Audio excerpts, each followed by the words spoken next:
हिजाब, बुर्का कहा जाता है कि ये आज़ादी के खिलाफ है। पूरी दुनिया में बुर्का और हिजाब के खिलाफ ज़बरदस्त तरीके से बवाल चल रहा है। भारत के बहुसंख्यक समाज का सड़ा हुआ अंग कर्नाटक से लेकर मध्य प्रदेश तक हिजाब के खिलाफ है और हिजाब को गलत बताने की कोशिश कर रहा है। ईरान से लेकर फ्रांस तक में हिजाब को हिकारत से दिखाया जा रहा है कि यह तो पैरों की जंजीर है, यह आज़ादी के खिलाफ है। वहीं भारत में तो इस्लामोफोबिया चरम सीमा पर है।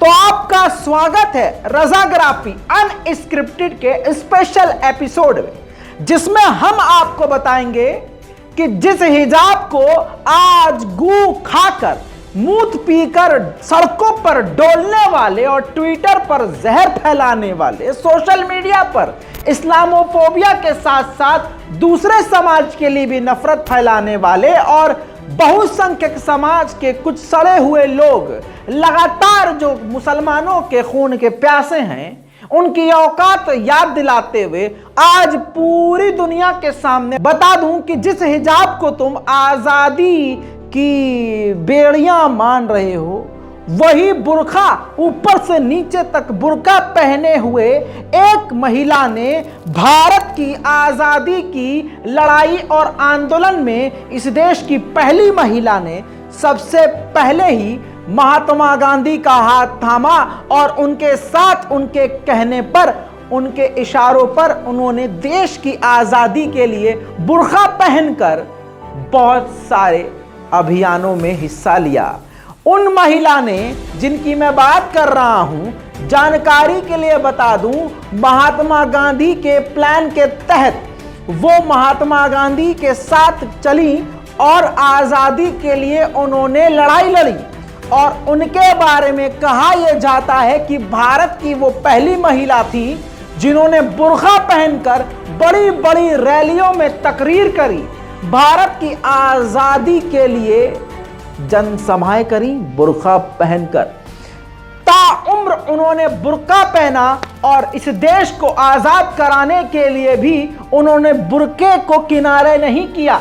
बुर्का पहन के ही हिंदू, मुस्लिम, सिख, ईसाई तमाम देशवासियों को एक किया।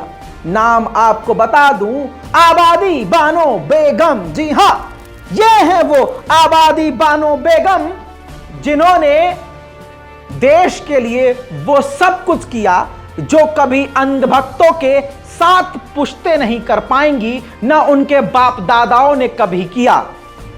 आज की मुसलमान लड़कियां, उनको डूब जाना चाहिए चुल्लूवर पानी में, जिनको हिजाब से तकलीफ है और कहती हैं कि आज के ज़माने में बुर्का तकलीफ है, बुर्का एक पैरों की बेड़ी है। भारत को आज़ादी मिली और फ्रीडम फाइटर भारत की आबादी बानो बेगम, इन्होंने भारत की आज़ादी में बढ़ चढ़ कर हिस्सा लिया। आबादी बेगम बानो की पैदाइश 1850 में उत्तर प्रदेश के अमरोहा में हुई और उनकी शादी अब्दुल अली खान से हुई, जिनकी शादी के बाद ज़्यादा समय उम्र नहीं रही और उसके बाद उनका देहांत हो गया, इंतकाल हो गया। आबादी बेगम के एक बेटी और 5 बेटे थे। बहरहाल इन पर मैं बाद में आऊंगा। आपको बता दूं कि आबादी बेगम बानो अच्छे घर से थी, पढ़े लिखे घर से थी, लेकिन खुद आबादी बानो बेगम ज्यादा पढ़ी लिखी नहीं थी।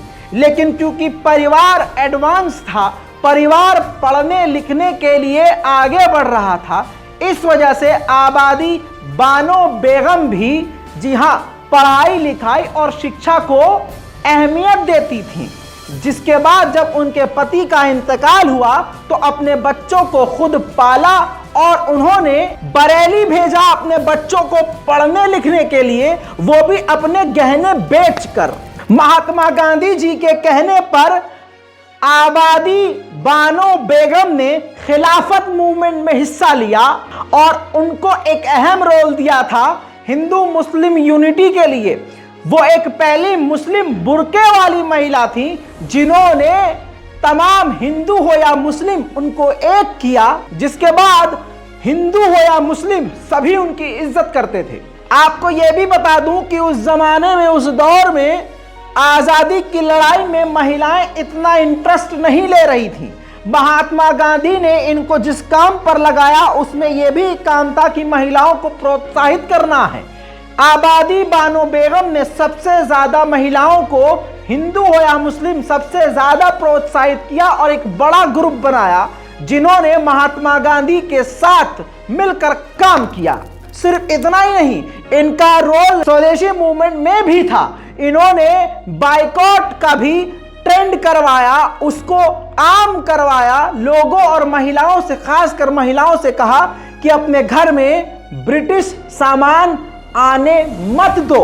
सिर्फ महात्मा गांधी के साथ आबादी बानो बेगम ने काम नहीं किया, इन्होंने बेगम हजरत मोहानी समेत सराला देवी, बसंती देवी और माननीय सरोजनी नायडू के साथ भी मिलकर काम किया था।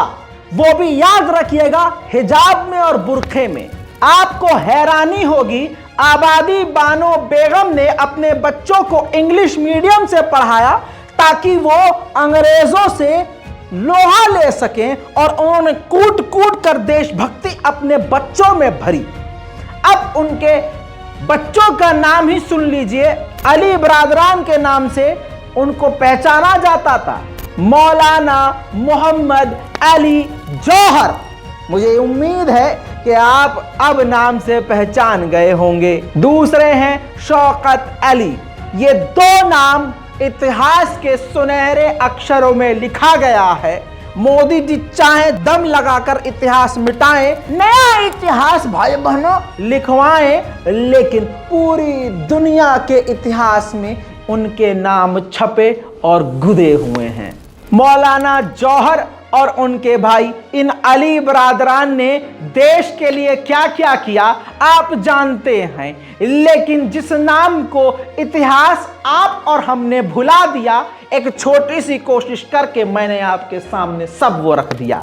बहरहाल सन 1924 में 73 साल की उम्र में आबादी बानो बेगम का बुढ़ापे में इंतकाल हो गया।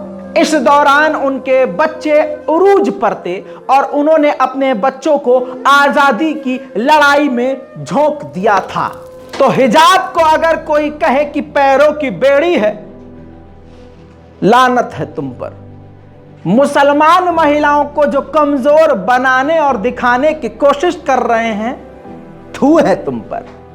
अब अगर दिल जरा सा खुश हुआ और जरा से भी अंदर से देशभक्त हो ईमानदारी से, हाँ, और जरा सी भी आंखों में शर्म हो कि हाँ, हिंदू हो या मुसलमान इससे फर्क नहीं पड़ता, देश के लिए उस औरत ने क्या किया, इससे आपको खुशी हुई, तो इस रिपोर्ट को शेयर कीजिए। मुसलमानों से तो मैं क्या ही कहूँ भैया, इसको भी शेयर नहीं करोगे तो फिर क्या ही करोगे। जय हिंद।